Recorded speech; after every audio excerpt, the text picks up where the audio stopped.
Hello everyone, कैसे हैं आप सब लोग। This is excellent coaching classes here and you are all most welcome in your own YouTube channel excellent coaching classes. तो मेरे प्यारे लर्नर्स, जैसे कि आप सब लोगों को अभी तक बताया, मैं आपको लेक्चर्स प्रोवाइड कर रही थी। किस चीज के प्रोवाइड कर रही थी? आपको मैं कर रही थी बिजनेस स्टडीज, इकोनॉमिक्स और अकाउंटेंसी यानी कॉमर्स के सभी सब्जेक्ट के। अभी मेरा फिलहाल के लिए बिजनेस स्टडीज चल रहा है। अब बिजनेस स्टडीज का मेरा चैप्टर नंबर 4 चल रहा था। मेरा चैप्टर नंबर 4 है आपका business services, sorry chapter number 3 चल रहा है, वो है आपका business services according to your book. अब इस चैप्टर में क्या था बच्चों, इसमें आपका बैंक के बारे में, सारी आपकी सर्विसेज के बारे में, बहुत इंपॉर्टेंट चैप्टर है, करना बहुत जरूरी है। और ना कि सिर्फ कॉमर्स के बच्चों के लिए, हर ही बच्चों के लिए ये चैप्टर बहुत इंपॉर्टेंट है, क्योंकि इस चैप्टर में वो चीज है जो बैंक से रिलेटेड, जो आप किसी भी सब्जेक्ट की, किसी भी स्ट्रीम के हो, आपके लिए जाननी काफी जरूरी है। तो हम आज के टॉपिक में पढ़ेंगे फिक्स्ड डिपॉजिट अकाउंट के बारे में। अपने प्रीवियस वीडियो में मैंने आपको सेविंग अकाउंट क्या होता है और आपका करंट अकाउंट क्या होता है, इसके बारे में मैंने आपको फुली बता दिया है। आज की जो मेरी अब की वीडियो है, वो मेरी वीडियो है आपके फिक्स्ड डिपॉजिट अकाउंट के बारे में। तो चलिए वीडियो को स्टार्ट करते हैं। वीडियो को स्टार्ट करने से पहले अगर अभी तक आपने मेरे चैनल को सब्सक्राइब नहीं किया तो क्यों नहीं किया बच्चों, मेरे चैनल को सब्सक्राइब करो, बेल आइकन को दबाओ, जिससे कोई भी न्यू नोटिफिकेशन को आप मिस ना कर पाओ। तो फिक्स्ड डिपॉजिट, जैसे आपको नाम से ही पता चल रहा है, फिक्स्ड डिपॉजिट आपका एक ऐसा अकाउंट होता है जिसमें आपको जो अपनी सारी मनी होती है वो आप इसमें सेव करोगे, लेकिन वो मनी आपकी फिक्स्ड पीरियड के लिए सेव हो जाएगी। मतलब जो आपका इंटरेस्ट रेट आएगा इसमें, वो एक फिक्स्ड पीरियड के लिए आएगा। आपको वो इसकी टाइम लिमिट माननी पड़ेगी। अगर इन केस ऑफ आपने उस टाइम लिमिट के अंतर्गत अपनी कहते हैं कंडीशंस को फुलफिल नहीं किया और आपने पैसा पहले निकाल लिया, तो क्या होगा, आपको उस रिलेटेड इंटरेस्ट नहीं मिलेगा जितना आपको मिलना चाहिए। इसमें फिक्स्ड पीरियड मिनिमम आपका 15 डेज होता है। वैसे 15 डेज में कोई बेनिफिट होता नहीं है, पर मिनिमम आपका जो इंटरेस्ट रेट पीरियड होता है वो 15 दिन होता है, और मैक्सिमम जो आपका इंटरेस्ट रेट पीरियड होता है वो 5 ईयर्स होता है। 5 ईयर्स के बाद अगर आपको 10 ईयर्स की लेट भी, अगर आपको फिक्स्ड डिपॉजिट में अपने पैसे 10 ईयर्स के लिए रखने, सबसे ज्यादा इंटरेस्ट रेट तीनों अकाउंट में फिक्स्ड डिपॉजिट में मिलता है। अगर हम बात करें सेविंग अकाउंट और करंट अकाउंट की, तो जो सबसे ज्यादा इंटरेस्ट मिलता है वो आपका फिक्स्ड डिपॉजिट अकाउंट पर ही मिलता है। अब अगर सपोज करो आपको 10 साल के लिए अपने पैसे को सबमिट करवाना है फिक्स्ड डिपॉजिट अकाउंट में, तो क्या करें, दोबारा 5 साल बाद जाओ, दोबारा उसको रिवैल्यू करवा दो और दोबारा वो आपकी 10 साल के लिए कर देगी। ठीक है। फिर इसके बाद होता है, जब ये तो आपको पता चल गया इसे फिक्स्ड पीरियड के लिए सेव किया जाता है, क्योंकि इसमें जो अमाउंट होता है वो फिक्स टाइम के लिए सेव किया जाता है। इसी रीजन की वजह से इसे हम टाइम डिपॉजिट भी कहते हैं। Due to this reason it is also called as time deposit.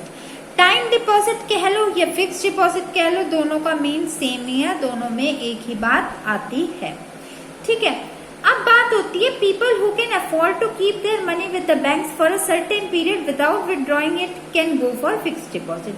जिन बंदों के पास, जिन लोगों के पास इतना सफिशिएंट अमाउंट ऑफ मनी है, सफिशिएंट मनी का मतलब क्या होता है, इतना पैसा है कि उन्हें अपने पैसों की जरूरत नहीं है। मतलब अगर 5 साल मुझे अपने पैसे की जरूरत नहीं है तो ही मैं अपना पैसा फिक्स्ड डिपॉजिट में करवाऊं, वरना अगर मुझे 1 साल बाद अपने पैसों की जरूरत है तो हो सकता है आप 1 साल के लिए करवा दो, लेकिन उसका इंटरेस्ट इतना नहीं आता। अगर आपको शॉर्ट पीरियड के लिए अपने पैसों को सेव करना है, उनकी सेफ्टी प्रोवाइड करनी है, तो आप सेविंग अकाउंट या करंट अकाउंट में जा सकते हैं, लेकिन फिक्स्ड डिपॉजिट में तो आपको फिक्स्ड पीरियड वाले लिमिट को मानना पड़ता है। इसमें सबसे ज्यादा अमाउंट ऑफ आपका इंटरेस्ट आता है, करंटली बात करूं तो 6.5% इंटरेस्ट है आपका पर एनम का। आप अपने पैसे रखते हैं 1 साल के लिए तो 6.5% इंटरेस्ट रेट है आपका पूरे साल का। तो फिक्स डिपॉजिट आपका सबसे ज्यादा इम्पोर्टेंट, सबसे ज्यादा अच्छा आपका बैंक होता है, लेकिन बेशर्ते सिर्फ इसी बात के लिए अगर आपके पास इतना पैसा हो, इतना अमाउंट हो कि आप अपना पैसे को जल्द से जल्द ना निकालें। फिर ये बात आपको पता ही होगा कि फिक्स डिपॉजिट या फिक्स डिपॉजिट आपके कमर्शियल बैंक में होते हैं। वो तो सारे अकाउंट आपके कमर्शियल बैंक में होता है। आप सेंट्रल बैंक में कॉमन पीपल तो जाके पैसे सबमिट कर नहीं सकता। तो जैसे आपका कमर्शियल बैंक में आपका अमाउंट सबमिट होता है तो उसमें आप इसमें जो पैसा है वो आपके हायर पीरियड के लिए भी हो जाता है, लोअर पीरियड के लिए भी हो जाता है, dependent upon your types of bank.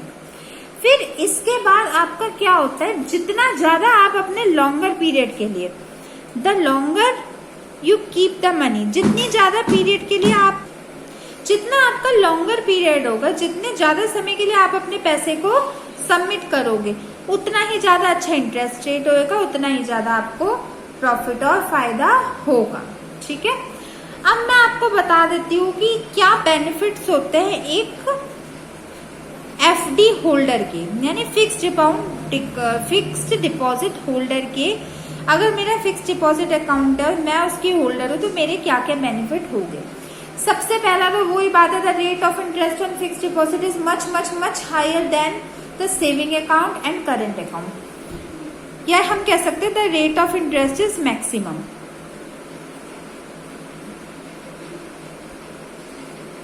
जो अगर मैं अपनी एफडी करवाती हूँ तो इसमें मेरा जो अमाउंट है वो मैंने आपको अभी भी बताया, सबसे ज्यादा मुझे इंटरेस्ट रेट मिलने वाला है। ठीक है, फिर दूसरी बात है, the idle and surplus fund of people lying in the fixed deposit get a good return in terms of form of interest. वही बात है, रेट ऑफ इंटरेस्ट जो होता है ज्यादा, और जितना ज्यादा आपकी यही वाला पॉइंट है, the longer the period is the larger the amount will be. अगर आप अपने किसी भी पैसे को लॉन्ग टर्म के लिए एफडी में करवाते हैं तो आपका रेट ऑफ इंटरेस्ट बहुत ही ज्यादा, बहुत ही अच्छा रेट ऑफ इंटरेस्ट आपको मिलेगा।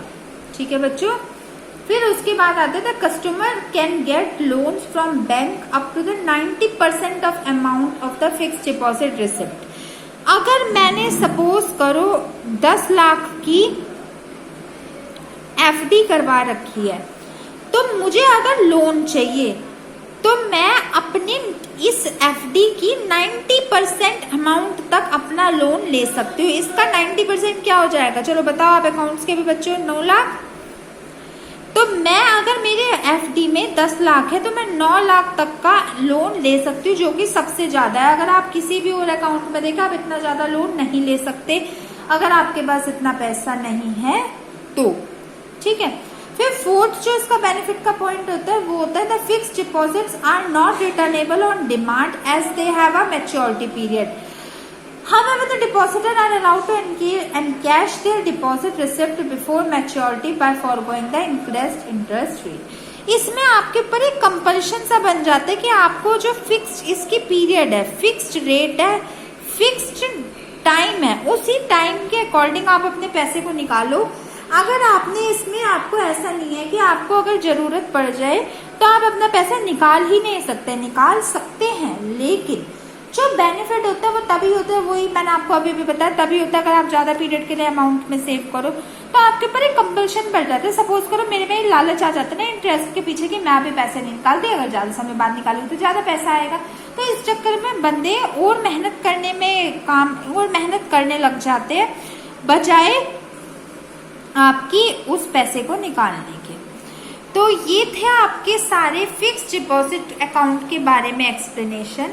क्या होता है फिक्स्ड डिपॉजिट अकाउंट, क्या उसकी रिवैल्यूएशंस होती हैं, कितना उसका इंटरेस्ट रेट होता है, क्या उसके अदर नाम होते हैं, क्या उसके मेरिट होते हैं, और सपोज करो अगर मैं एक फिक्स्ड डिपॉजिट होल्डर हूं तो मेरे क्या क्या फायदे होंगे।